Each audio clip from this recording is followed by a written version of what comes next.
Hello everyone, welcome to electrical department.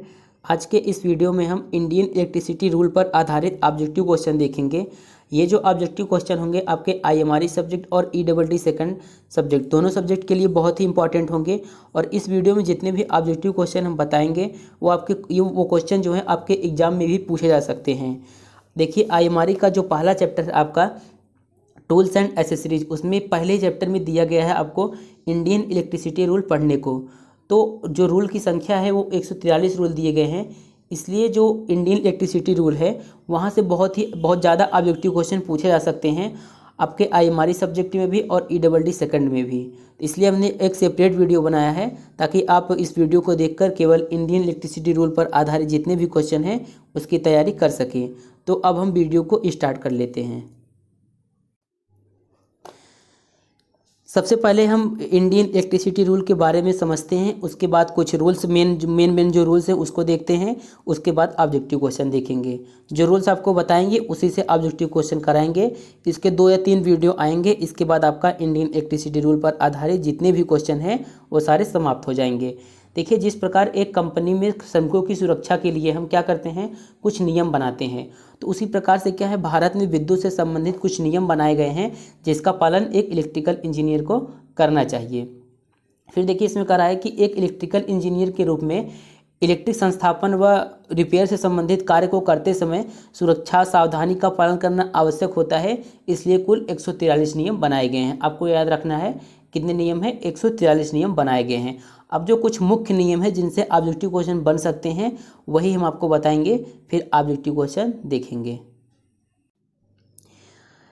देखिए, सबसे पहला हम देखते हैं क्वेश्चन रूल नंबर 28। देखिए, ये जो रूल नंबर 28 है आपका, यह नियम जो है वोल्टेज से संबंधित है। ये नियम आपको याद कर लेना चाहिए। और ये नियम देखिए क्या कह रहा है कि जो लो वोल्टेज होता है 250 वोल्ट से कम, 250 वोल्ट से कम जो होता है लो वोल्टेज के अंतर्गत आता है। साथ ही आपको ये बता दें, ये जो आपको रेफरेंस दिख रहा है यहाँ पे, वो rule number 1900 Indian electricity rule 1956 के अंतर्गत ये लिया गया है। और देखिए, 250 से 650 वोल्ट तक का जो होता है उसको मीडियम वोल्टेज कहा जाता है, और 650 से 33 केवी तक जो होता है उसको हाई वोल्टेज बोला जाता है।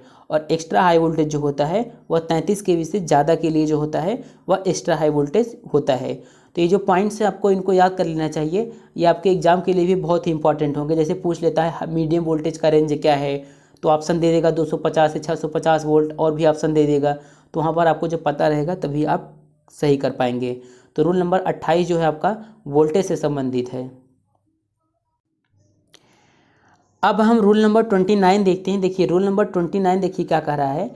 रूल नंबर 29 कह रहा है कि इस नियम के अनुसार लाइन चालक व मशीन इस प्रकार होने चाहिए कि जिस कार्य के लिए उसे बनाया गया है उसको अच्छी तरह पूरा कर सके, और ये लाइन चालक व मशीन आईएसआई मानक के अनुसार होने चाहिए। देखिए, रूल नंबर 29 का कहने का यही मतलब है कि जो भी आप, चाहे वह लाइन कंडक्टर हो या मशीन हो, कुछ भी अगर बनाया जाता है तो वह जिस कार्य के लिए उसे बनाया जाता है वह उसको मतलब पूरी सेटिस्फाइड तरीके से उसको पूरा करे। और ये लाइन चालक व मशीन जो है, यहाँ पर जो लिखा है लाइन चालक व मशीन जो है आईएसआई मानक के अनुसार, ऐसा नहीं कि किसी भी स्टैंडर्ड में बना दे उसे, वह क्या हो, आईएसआई मानक मतलब इंडियन स्टैंडर्ड इंस्टीट्यूट के मानक के अनुसार होनी चाहिए। यह आपका रूल नंबर 29 है। अब हम रूल नंबर 30 देखते हैं। देखिए, रूल नंबर 30 कह रहा है कि इस नियम के अनुसार सप्लायर को इस बात की संतुष्टि होना चाहिए कि विद्युत सप्लाई के तार, मशीन, लाइन सुरक्षित स्थिति में है, और जो भी उपकरण उपभोक्ता के भवन में लगी है वह सुरक्षित स्थिति में है, और विद्युत शक्ति सप्लाई के हर हालत में योग्य है। कहने का मतलब इस रूल का कहने का मतलब यही है कि जो सप्लायर है उसको इस बात की संतुष्टि होना चाहिए कि जो विद्युत सप्लाई के तार वगैरह हैं या मशीन जो लाइन है वो सुरक्षित स्थिति में होना चाहिए। अगर वह किसी भवन के आस के नज़दीक से जाता है तो वह क्या होना चाहिए, वो सुरक्षित स्थिति में होना चाहिए और सप्लाई के हर हालत में योग्य होना चाहिए। तो रूल नंबर 30 जो है आपका यही है।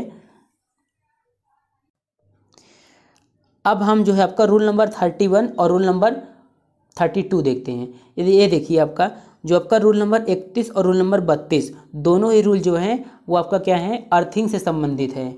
ये 2 रूल जो है आपके अर्थिंग से संबंधित हैं। देखिए, इसमें क्या कह रहा है, रूल नंबर 31 कह रहा है कि यह नियम अर्थिंग से संबंधित है। इस नियम के अनुसार जिन कंडक्टर में अर्थिंग नहीं है उनमें एक आयरन क्लैड स्विच अवश्य होना चाहिए तथा यह स्विच जो स्विच है एक निश्चित स्थान पर होना चाहिए। रूल नंबर 31 जो है जैसे उपभोक्ता के भवन में कटआउट हो गया या फिर अर्थिंग, ये दोनों इस नियम से संबंधित हैं। अब हम देखते हैं जो आपका रूल नंबर 35 है। देखिए जो रूल नंबर आपका 35 है वो क्या है, डेंजर नोटिस। आप आपने देखा होगा जहाँ पर किसी सब स्टेशन या फिर ऐसे स्थान पर जाते होंगे जहाँ पर हाई वोल्टेज रहता है, ट्रांसफार्मर वगैरह, वहाँ पर आप देखे होंगे या फिर इसको या फिर डेंजर प्लेट या फिर इसको देखा होगा आपने। तो रूल नंबर 35 जो है डेंजर नोटिस से रिलेटेड है। यह नियम यही कहता है कि जहाँ पर हाई वोल्टेज या अधिक रेटिंग के ट्रांसफार्मर या फिर लाइन हो वहाँ पर क्या होना चाहिए, खतरे का निशान बनाना चाहिए और अगर आवश्यकता हो तो पोल पर भी खतरे का निशान रहना चाहिए। तो आपका जो रूल नंबर 35 है वह डेंजर नोटिस संबंधित है। देखिए इसमें लिखा गया है जो आपका जो डेंजर नोटिस होगा वह किस लैंग्वेज में होना चाहिए, हिंदी लैंग्वेज में हो या फिर इंग्लिश लैंग्वेज में हो या फिर local language of the district, मतलब उस डिस्ट्रिक्ट का जो लोकल लैंग्वेज है उस लैंग्वेज में होना चाहिए ताकि कोई भी व्यक्ति उसको देखकर समझ सके कि यहाँ पर क्या है, यहाँ पर खतरा है और रिस्क है। तो आपका जो रूल नंबर 35 है वो डेंजर नोटिस से संबंधित है। अब अगला रूल देखते हैं जो आपका इंपॉर्टेंट रूल है, रूल नंबर 33।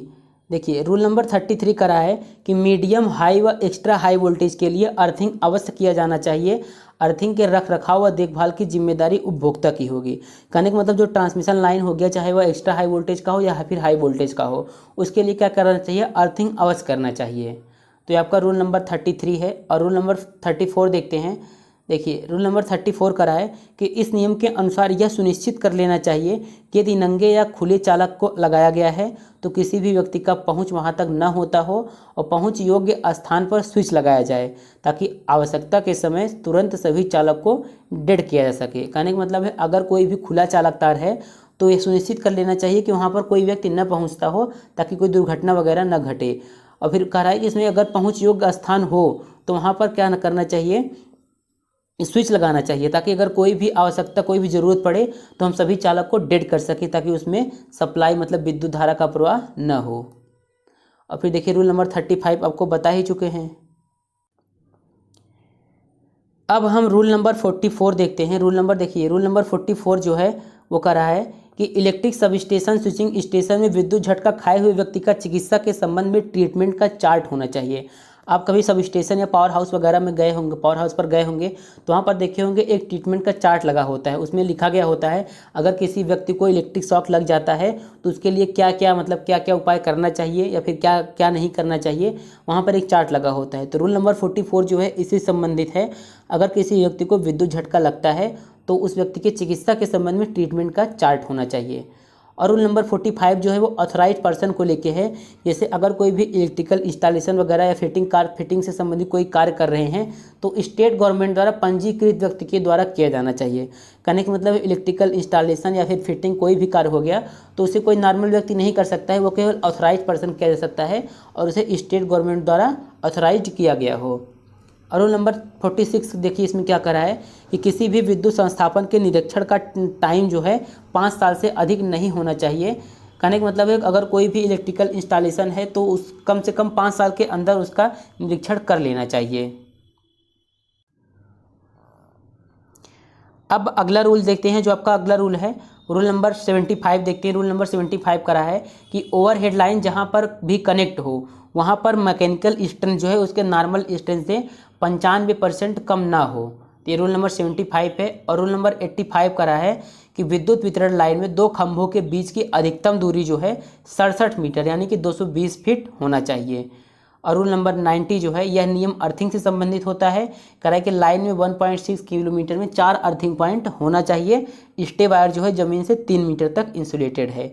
देखिए ये जो है ये बिल्कुल आप इम्पॉर्टेंट जो है रूल हैं। आपको अगर इसका पीडीएफ चाहिए तो हम टेलीग्राम पर इसका पीडीएफ दे देंगे। बिल्कुल आसान शब्दों में इसमें लिखा गया है कि कौन सा रूल किससे संबंधित है। आप उस पीडीएफ को पढ़कर पूरा रूल समझ सकते हैं। अब हम ऑब्जेक्टिव क्वेश्चन देखते हैं जो आपके एग्जाम के लिए बहुत ही इम्पॉर्टेंट हैं।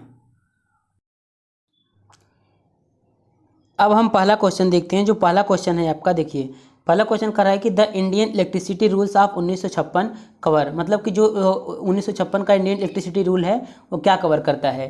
पहला ऑप्शन है इंस्पेक्शन ऑफ इलेक्ट्रिक इंस्टॉलेशन, मतलब कि इलेक्ट्रिक इंस्टॉलेशन का निरीक्षण, या फिर लाइसेंसिंग, या फिर तीसरा ऑप्शन है जनरल सेफ्टी प्रिकॉशन, या फिर बी और सी दोनों, या फिर इनमें से सभी। क्वेश्चन यही कर रहा है कि जो 1956 इंडियन इलेक्ट्रिसिटी रूल है वो क्या कवर करता है। इंस्पेक्शन ऑफ इलेक्ट्रिक इंस्टॉलेशन को कवर करता है, या फिर लाइसेंसिंग, या फिर जनरल सेफ्टी प्रिकॉशंस, या फिर दोनों, या फिर इनमें से सभी। तो आपको बता दें जो इसमें से आपका सही ऑप्शन है वो चौथा वाला ऑप्शन करेक्ट है। इंडियन इलेक्ट्रिसिटी रूल 1956 जो है उपरोक्त तीनों, मतलब कि इस inspection of electric installation, licensing और जनरल सेफ्टी प्रिकॉशन, ये तीनों को कवर करता है। तो इसमें जो आपका पांचवा वाला ऑप्शन, लास्ट ऑप्शन है, वो करेक्ट है। अब हम नेक्स्ट क्वेश्चन देखते हैं। हमारा नेक्स्ट क्वेश्चन है क्वेश्चन नंबर 2। देखिए क्वेश्चन नंबर 2 कह रहा है कि निम्नलिखित में से कौन सा भारतीय विद्युत नियम है जो कंज्यूमर के इंस्टॉलेशन के पीरियोडिकल और टेस्टिंग के बारे में वर्णन करता है। क्वेश्चन कह रहा है कि निम्नलिखित में से कौन सा भारतीय विद्युत नियम है जो कंज्यूमर के इंस्टॉलेशन के पीरियोडिकल और टेस्टिंग के बारे में वर्णन करता है। देखिए 4 ऑप्शन दिए गए हैं। पहला ऑप्शन है आपका rule number 56, rule number 46, rule number 54 और रूल नंबर 31। तो आपको बताना है कि कौन सा रूल है जो कंज्यूमर के इंस्टॉलेशन के पीरियोडिकल और टेस्टिंग के बारे में वर्णन करता है। देखिए जो इसमें सही ऑप्शन है, जो आपका दूसरा ऑप्शन है वो करेक्ट है। रूल नंबर 46 जो होता है वो कंज्यूमर के इंस्टॉलेशन के पीरियोडिकल और टेस्टिंग के बारे में डिस्क्राइब करता है। तो इसको आप डिटेल में थोड़ा सा समझते हैं। आप यहाँ पर देख सकते हैं कुछ इंपॉर्टेंट इंडियन इलेक्ट्रिसिटी रूल को हमने लिया है। देखिए जो आपका रूल नंबर, देखिए रूल नंबर 44 है वो किससे संबंधित है, वो instruction for the restoration of person suffering from the electric shock. मतलब अगर किसी व्यक्ति को इलेक्ट्रिक शॉक लग गया है तो उसके रिस्टोरेशन के लिए कौन कौन से इंस्ट्रक्शन होने चाहिए, ये रूल 44 से संबंधित है। और उसी प्रकार आपका रूल नंबर 46 है वो संबंधित है किससे, periodical inspection and testing of consumer installation. मतलब कि ये रूल जो है 46 के अंतर्गत आता है। यही आपके क्वेश्चन में था कि कौन सा रूल है जो कंज्यूमर के पीरियोडिकल इंस्पेक्शन एंड टेस्टिंग से संबंधित होता है। तो रूल नंबर 46 इसका सही ऑप्शन होगा। आप यहाँ पर देखिए डिटेल में देख सकते हैं। अब जो आपका अगला रूल है, देखिए रूल नंबर 37। देखिए यहाँ पे देखिए रूल नंबर 37 जो है supply to vehicle cranes etc, मतलब कि व्हीकल क्रेन हो गया उसको सप्लाई के लिए जो रूल होता है वो रूल नंबर 37 है आपका।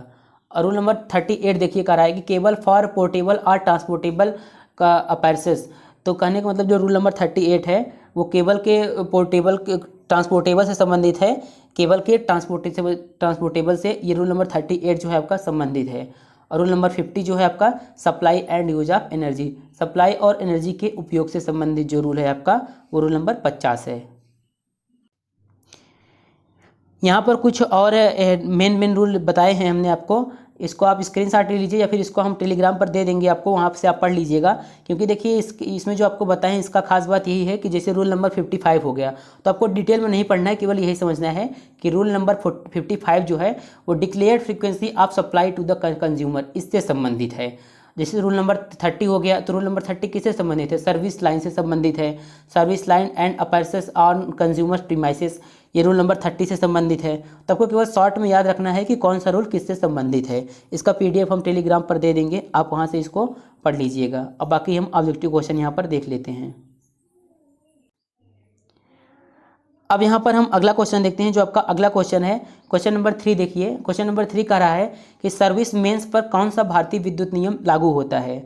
सर्विस मेंस पर कौन सा भारतीय विद्युत नियम लागू होता है। तो पहला ऑप्शन है आपका rule number 30, rule number 39, rule number 73, rule number 51।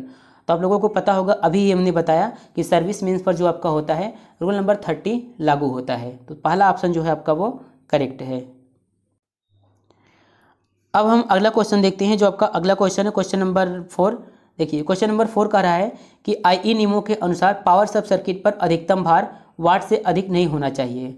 मतलब कि जो IE नियम है उसके अनुसार पावर सब सर्किट जो होता है उस पर मैक्सिमम लोड जो होना चाहिए किससे अधिक नहीं होना चाहिए। तो 3000 वाट पहला ऑप्शन है, दूसरा ऑप्शन है 1000 वाट, तीसरा ऑप्शन है 5000 वाट और चौथा है 10000 वाट। तो आपने पावर वायरिंग में पढ़ा होगा, तो इसमें जो आपका सही ऑप्शन है वो पहला ऑप्शन करेक्ट है, 3000 वाट से अधिक नहीं होना चाहिए। आप यहाँ पर देख सकते हैं कि the maximum load for power सब सर्किट शुड नॉट एक्सीड 3000 वाट। कहने का मतलब है कि जो मैक्सिमम लोड फॉर पावर सब सर्किट के लिए जो मैक्सिमम लोड है वो 3000 वाट से अधिक नहीं होना चाहिए। और फिर कह रहा है कि ये if the power load exceed above 3000 वाट, अगर पावर लोड जो है 3000 वाट से अधिक होता है तो हमको ए separate power circuit is taken, तो एक अलग से पावर सर्किट को लेना चाहिए। अब हम अगला क्वेश्चन देखते हैं। अगला क्वेश्चन है आपका क्वेश्चन नंबर 6। देखिए क्वेश्चन नंबर 6 कह रहा है कि निम्नलिखित में से कौन सा भारतीय विद्युत नियम विद्युत प्रणाली में सुरक्षा का वर्णन करता है। निम्नलिखित में से कौन सा भारतीय विद्युत नियम विद्युत प्रणाली में सुरक्षा का वर्णन करता है। तो पहला ऑप्शन है आपका rule number 88, rule number 84, rule number 85 और रूल नंबर 75। तो इसका आंसर आप लोग बताइए कि कौन सा विद्युत नियम है जो विद्युत प्रणाली में सुरक्षा का वर्णन करता है। तो आपको बता दें जो रूल नंबर 88 मतलब रूल नंबर 88 जो है वो विद्युत प्रणाली में सुरक्षा का वर्णन करता है। अब इसको थोड़ा डिटेल में समझते हैं। सबसे पहले तो आप लोग इसका स्क्रीनशॉट ले लीजिए। देखिए इसमें 4 रूल बताए हैं। रूल नंबर 88 आप देख सकते हैं, guarding in an electrical system, मतलब कि इलेक्ट्रिकल सिस्टम से सुरक्षा से संबंधित जो रूल है आपका रूल नंबर 88 है। और रूल नंबर 80 जो है वो क्या है, clearance from the building of high and extra high voltage lines. और रूल नंबर 79 जो है clearance from the building of low and medium voltage line and service line. और रूल नंबर 78 जो है clearance between conductor and trolley wire. Trolley wire और conductor के बीच जो clearance होना चाहिए उससे संबंधित जो रूल है वो 78 है। तो इसी प्रकार 78, 79, 80 और 88 ये 4 रूल हैं, बहुत ही इंपॉर्टेंट हैं ये। अब हम अगला क्वेश्चन देखते हैं। जो आपका अगला क्वेश्चन है क्वेश्चन नंबर 7। देखिए क्वेश्चन नंबर 7 कह रहा है कि 132 केवी ट्रांसमिशन लाइन और जमीन के बीच 132 केवी ट्रांसमिशन लाइन और जमीन के बीच न्यूनतम क्लियरेंस लगभग है। पहला ऑप्शन है 6.4 मीटर, दूसरा है 3.2 मीटर और तीसरा है 10.5 मीटर और चौथा है 7.5 मीटर। क्वेश्चन यही कह रहा है कि 132 केवी जो ट्रांसमिशन लाइन है और ज़मीन मतलब ग्राउंड उसके बीच न्यूनतम क्लियरेंस कितना होना चाहिए। तो जिसके लिए आपको इंडियन इलेक्ट्रिसिटी रूल पढ़ना होगा। इसमें जो आपका सही ऑप्शन है वो दूसरा पहला वाला ऑप्शन सही है, 6.4 मीटर होना चाहिए। जो आपका रूल में दिया गया है 6.1 मीटर, लेकिन इसके लगभग बराबर जो है 6.4 मीटर ऑप्शन ही सही होगा। बाकी जो ऑप्शन दिए गए हैं ये तीनों ऑप्शन गलत हैं। अब इसको थोड़ा डिटेल में समझते हैं ये किस रूल से संबंधित है। सबसे पहले आप लोग इसका स्क्रीनशॉट ले लीजिए।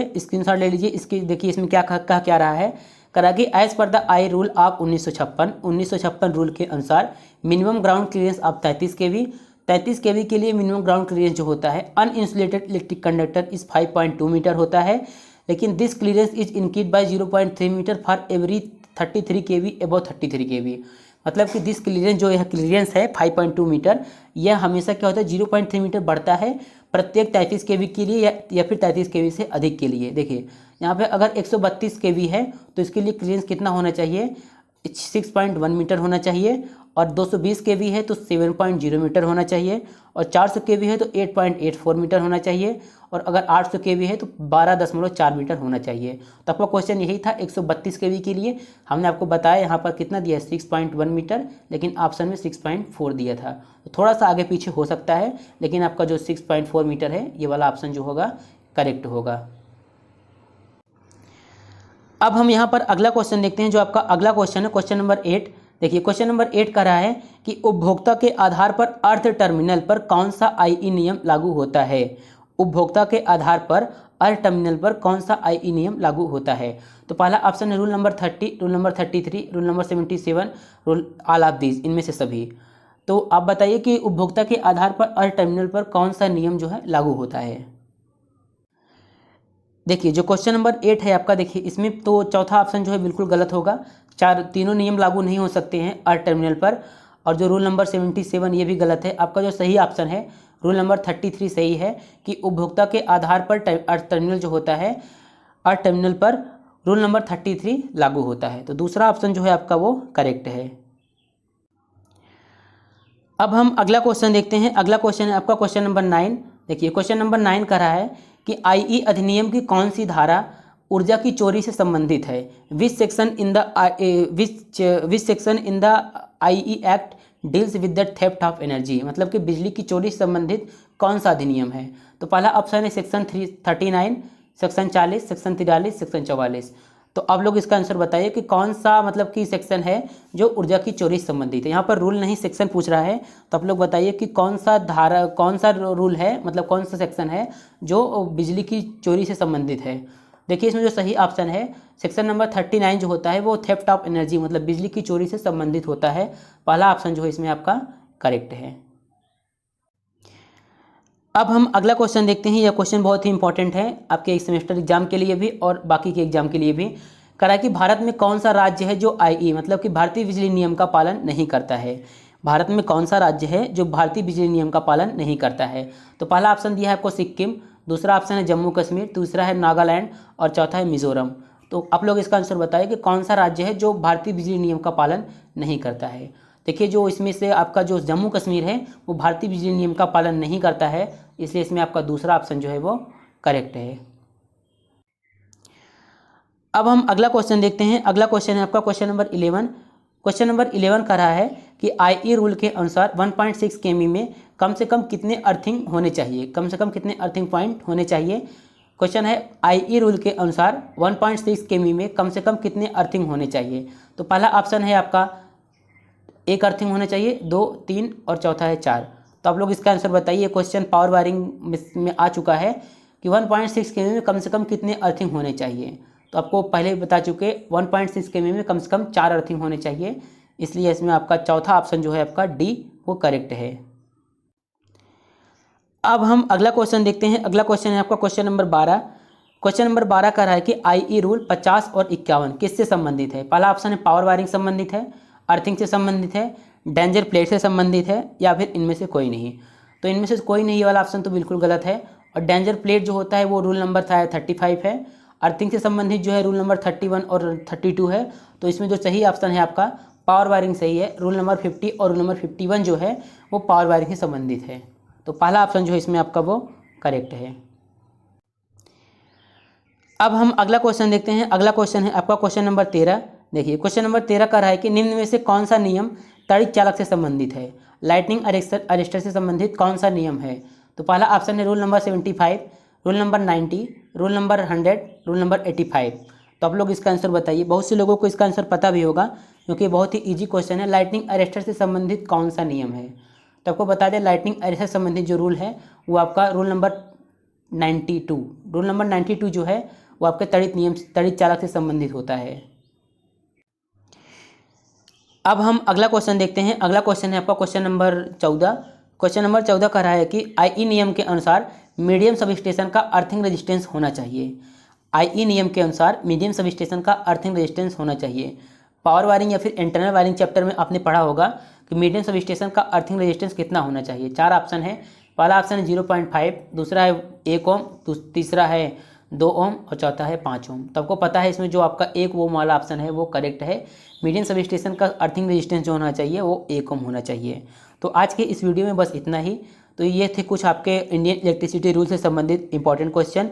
ये क्वेश्चन आपके एग्जाम में भी पूछे जा सकते हैं, फिर चाहे वो आपका आईएमआरई सब्जेक्ट हो या फिर ईडब्ल्यूडी सेकंड हो।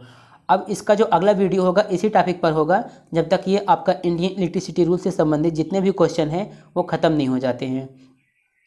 तो अगर आपको बता दें अभी तक जिन्होंने टेलीग्राम को ज्वाइन नहीं किया वो टेलीग्राम को ज्वाइन कर लें। वहाँ पर डेली आपको तीनों सब्जेक्ट का क्विज़ देखने को मिलेगा और प्रत्येक क्विज़ जो होगा चैप्टर वाइज होता है और क्विज़ का टाइम आपको टेलीग्राम पर ही मिल जाएगा। हम डिस्क्रिप्शन में लिंक दे देंगे, आप वहाँ से ज्वाइन कर लीजिए। और अब हम मिलते हैं अगले वीडियो में।